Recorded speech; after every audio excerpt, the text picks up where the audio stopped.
ॐ कुण्डलिन्यै नमः। ॐ षट्चक्रभेदिन्यै नमः। ॐ मोक्षप्रदायिन्यै नमः। ॐ धनुञ्जयनिलयवासिन्यै। ॐ धनुञ्जय हृदयान्तरङ्गिन्यै। ॐ धनुञ्जय संरक्षिण्यै। ॐ धनुञ्जयाराध्यायै। ॐ धनुञ्जय वैभवकारिण्यै।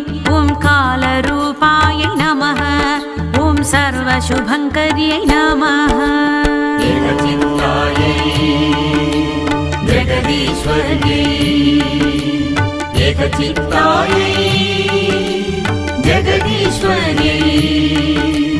नागलोकरक्षिण्यै क्षीरप्रियायै। पञ्चभूतेशे मानसा देवी